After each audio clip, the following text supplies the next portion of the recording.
Good morning. इनको तो जानते होंगे आप? जानते हैं? शायद नहीं जानते होंगे। कैसे जानेंगे, हमने तो बताया नहीं है कौन है। चलिए बता देते हैं। ये एक पूर्व आईएएस अधिकारी रह चुके हैं और अभी, पहले इनके बारे में बता देते हैं क्या है। ये उड़ीसा से हैं और आईएएस अधिकारी रह चुके हैं। और आईएएस अधिकारी की अगर बात करते हैं तो एक बात दिमाग में आता है कि जब आईएएस की यूपीएससी की परीक्षा होती है, यूपीएससी का एग्ज़ाम होता है, तो उस समय आईएएस, आईएएस, आईपीएस और आईएफएस और भी बहुत सारे पद चुने जाते हैं, आप जानते होंगे। तो एक बात दिमाग में आता है कि आईएएस बड़ा होता है कि आईपीएस बड़ा होता है। ये बात तो दिमाग में आपके भी आता होगा। चलिए थोड़ी सी चर्चा कर लेते हैं, फिर उसके बाद इधर चलते हैं। दरअसल आईएएस और आईपीएस, आप बड़ा छोटा क्यों कर रहे हो? किसी ज़िले में अगर ये दोनों नियुक्त हो रहे हैं ना, दोनों के अलग अलग काम होते हैं। आईएएस का काम होता है ज़िले में टोटल रेवेन्यू वाला काम देखना, पैसे वाले समस्त चीज़ों को देखना, उससे संबंधित कोई भी प्रावधान हो, जैसे कि हॉस्पिटल से पैसा आता है, किसी भट्ठे से पैसा आता है, किसी कंपनी से पैसा आता है, किसी सीमेंट उद्योग, सरिया उद्योग, हॉकिंस कंपनी जैसे है यहाँ पर सतरिया में, जैसे तमाम कंपनियां हैं ना, तो यहाँ से पैसे, जो पैसा आता है तो कंपनी के माध्यम से आता है। तो पैसा रेवेन्यू वाला जो मामला होता है वो कलेक्टर साहब के पास होता है, डीएम साहब के पास होता है। तो अगर उसमें कोई प्रॉब्लम होगी तो उसको बंद करवाने का और चालू करवाने की जिम्मेदारी आईएएस के पास होता है। लेकिन अगर वो गए हैं बंद करवाने और सामने वहाँ पर फैक्ट्री वाला उनकी बात नहीं मान रहा है, तो प्रशासन की जिम्मेदारी किसके पास होता है? आईपीएस के पास होता है। तो ये आईएएस साहब आईपीएस को फ़ोन करेंगे कि आओ, ये व्यक्ति हमारी बात नहीं सुन रहा है। तो आईपीएस क्या करता है, उसी ज़िले में प्रशासन का काम होता है, करता है। आईएएस का काम होता है उसी ज़िले में रेवेन्यू वाला, पैसे वाला मामला देखना, और आईपीएस काम होता है उसी ज़िले में प्रशासन का काम देखना। ठीक है, तो दोनों को अपने अपने काम है। हालांकि एक बार देखा जाए तो आईएएस काफ़ी ऊंचे पद तक जाते हैं, जैसे कि इनको आप देख रहे हो, इनका नाम है गिरीश चंद्र मुर्मू। नाम सुने होंगे, गिरीश चंद्र मुर्मू वर्तमान में भारत के कैग हैं। कैग समझते हैं, नियंत्रक महालेखा परीक्षक। आज इन्हीं के बारे में बात करेंगे।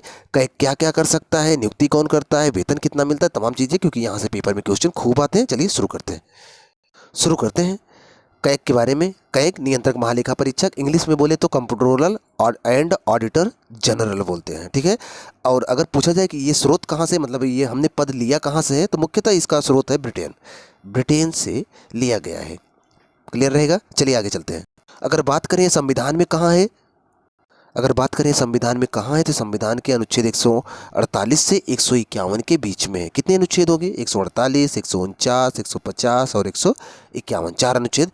दरअसल सीजीएल के पेपर में क्वेश्चन आ चुका है कि नियंत्रक महालेखा परीक्षक कितने अनुच्छेद, मतलब किस अनुच्छेद के बीच में है, तो 148 से 151 के बीच में है। इसको आप याद रखना, बहुत इंपॉर्टेंट है, ये पूछा गया है।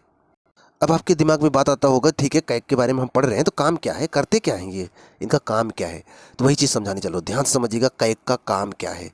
दरअसल भारत सरकार बजट पेश करती है, ये तो जानते हो ना। बजट में आय व्यय का ब्यौरा दिखाती है। बजट में भारत सरकार जो बजट पेश किया, मान लो भारत सरकार ने 20,000 करोड़ रुपए का बजट पेश किया और ये बजट पास हो गया, तो इसका मतलब क्या है, भारत सरकार को 20,000 करोड़ आरबीआई के थ्रू दे दिया जाएगा, संचय निधि में। इसका मतलब ये 20,000 करोड़ भारत सरकार को मिल गया है खर्चा करने के लिए। अब ये काम करेगी, देश में काम करेगी, तो वहीं पर ये पैसा खर्चा होगा। ये बात समझ में आ रहा है?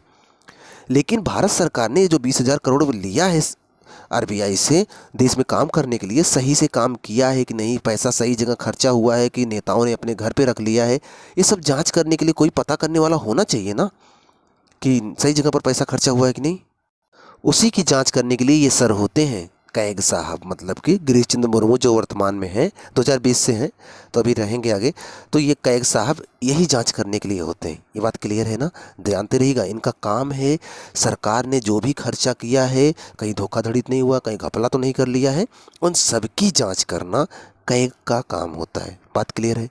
अच्छा ठीक है, एक बात तो समझ में आ रहा है, कैग जांच करेगा। लेकिन एक बात ये भी ध्यान रखना कि कैग साहब केवल केंद्र सरकार के खर्चे नहीं जांच करेंगे, कि केंद्र में ये मोदी जी हैं, केवल मोदी जी के खर्चे, कि मोदी जी ने देश में सही काम किया कि नहीं, पैसा सही जगह खर्चा किया कि नहीं, यही नहीं जांच करेंगे।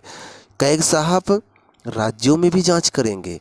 राज्य में कौन है, जैसे उत्तर प्रदेश में कौन है, योगी जी हैं, तो राज्यों में भी जांच करेंगे। मतलब कि नियंत्रक महालेखा परीक्षक का 2 काम होता है, केंद्र के खर्चों को जांच करना कि केंद्र सरकार ने सही जगह पर क्या क्या खर्चा किया, कहाँ कितना खर्चा किया है, और राज्य के भी खर्चों को जांच करना कि राज्य में कहाँ पर कितना पैसा खर्चा किया है, सही जगह खर्चा हुआ है कि अपने घर पे रख लिया है, तमाम चीज़ों की जांच करना, यही काम होता है कैग का, केंद्र का भी और राज्य का। ठीक है, ये बात क्लियर है। अगली बात आती है वार्षिक रिपोर्ट। मान लो इन्होंने खर्चे का जांच किया, साल भर खूब अच्छे से जांच किया, उसके बाद ये रिपोर्ट किसको देंगे? इन्होंने जांच कर लिया तो किसको बताएंगे हाँ हमने जांच कर लिया है, केंद्र सरकार ने इतना खर्चा किया, राज्य सरकार इतना खर्चा किया, सही खर्चा किया, गलत खर्चा किया, ये रिपोर्ट किसको देंगे? ये बात तो आती है दिमाग में। चलिए बताते हैं। देखिए, अगर कैग साहब केंद्र का खर्चा जांच कर रहे हैं तो वो रिपोर्ट देंगे राष्ट्रपति साहब को, ठीक है। अगर वो केंद्र का खर्चा जांच कर रहे हैं तो रिपोर्ट देंगे राष्ट्रपति साहब को। अगर वो राज्य का खर्चा जांच कर रहे हैं, राज्य का खर्चा जांच कर रहे हैं तो रिपोर्ट किसको देंगे? राज्य में कौन होता है राष्ट्रपति की तरह? राज्यपाल साहब। बात क्लियर है? इसको याद रखिएगा। कैग साहब केंद्र का और राज्य का दोनों का खर्चा जांच करते हैं, केंद्र सरकार ने सही जगह खर्चा किया है कि नहीं, राज्य सरकार ने सही जगह खर्चा किया है कि नहीं, मतलब कि केंद्र में मोदी जी हैं, मोदी जी ने सही जगह खर्चा किया है कि नहीं, और राज्य में योगी जी हैं, योगी जी ने सही जगह खर्चा किया है कि नहीं। ये जांच करने के लिए बैठे हैं। ये कौन? कैग साहब। जांच करके ये रिपोर्ट किसको देंगे? केंद्र वाला रिपोर्ट दे देंगे राष्ट्रपति साहब को। ध्यान से इस बात को समझ लीजिएगा, बहुत पेपर में पूछा जाता है। केंद्र का रिपोर्ट देंगे राष्ट्रपति साहब को और राज्य का रिपोर्ट किसको दे देंगे? राज्यपाल साहब को। याद रहेगा ना? ये रिपोर्ट जांच करके बताएंगे कि कैग साहब कि कितना किसने खर्चा किया, और राष्ट्रपति को दे देंगे केंद्र वाला और राज्य वाला देंगे राज्यपाल को। याद हो गया? चलते हैं आगे। अब आपके दिमाग में आता होगा वो सब तो ठीक है, नियुक्ति कौन करेगा? ये कैग साहब को कौन लाकर नियुक्त करेगा? तो नियुक्ति की भी बात कर लेते हैं हम। देखिए, भले ही ये केंद्र और राज्य दोनों के खर्चे को जांच करते हों, लेकिन इनकी नियुक्ति राष्ट्रपति साहब ही करेंगे, राज्य में कोई नहीं करेगा। क्योंकि ये भी तो, यही तो राज्य में भी जाएगा ना। तो केंद्र से नियुक्त हो गया तो काम हो गया। तो इसकी नियुक्ति कौन करेगा?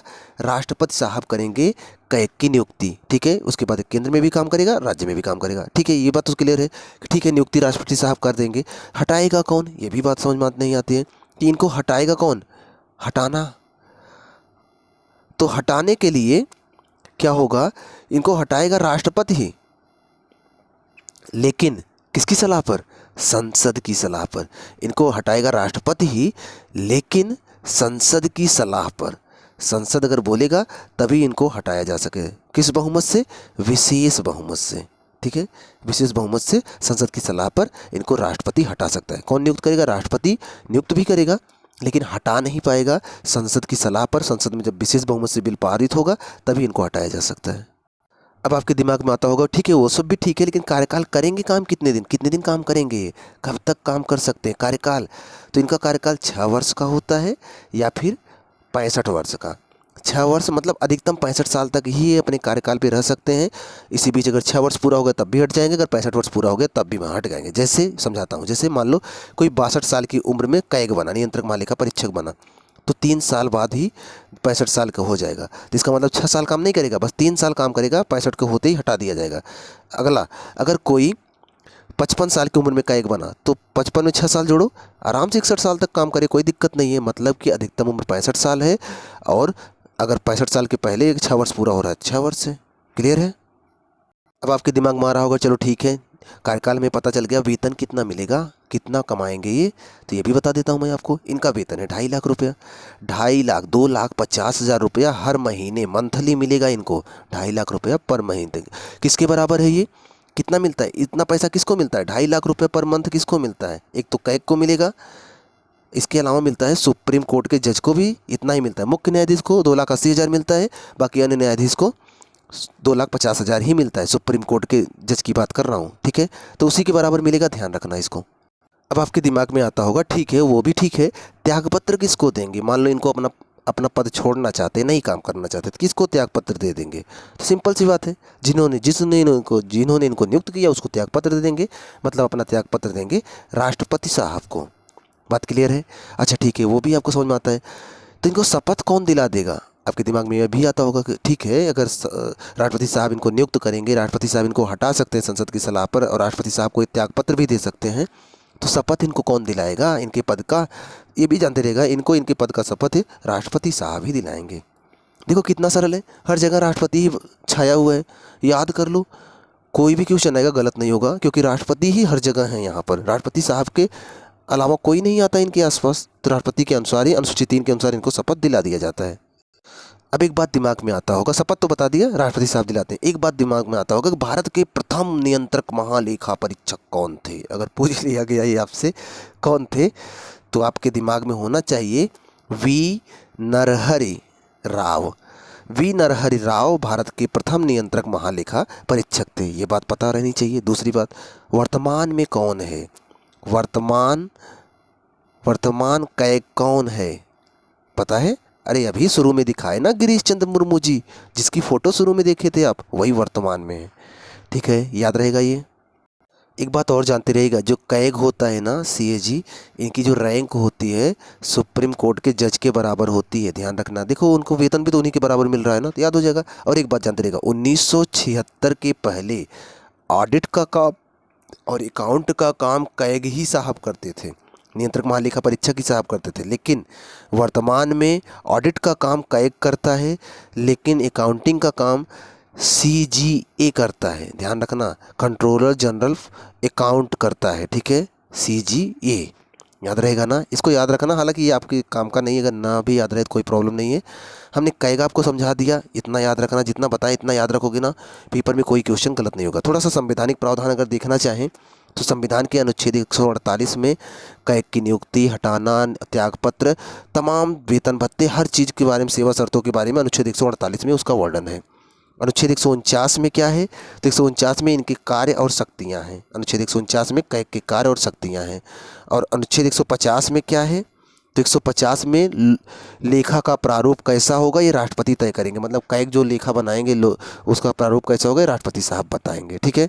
और अनुच्छेद 151 में क्या है? तो 151 में ये है कि कैग अपनी वार्षिक रिपोर्ट केंद्र सरकार वाला राष्ट्रपति को देगा और राज्य सरकार वाला राज्यपाल को देगा। वार्षिक रिपोर्ट के बारे में जानकारी है, जो अभी शुरू बीच में हम बताए थे थोड़ी देर पहले, राष्ट्रपति और राज्यपाल को, याद है ना, याद बताए थे आपको। तो इस तरह कैग से संबंधित समस्त महत्वपूर्ण चीज़ें बता दिए हैं। एक दो बार इसको ध्यान से याद कर लीजिएगा, कापी में नोट कर लीजिएगा, पेपर में यहाँ से क्वेश्चन बहुत बनते हैं, गलत मत करिएगा। ठीक है, अगर चैनल पर पहली बार आए सब्सक्राइब कर लीजिए। मिलते हैं आपसे नेक्स्ट वीडियो में, तब तक आप पढ़ते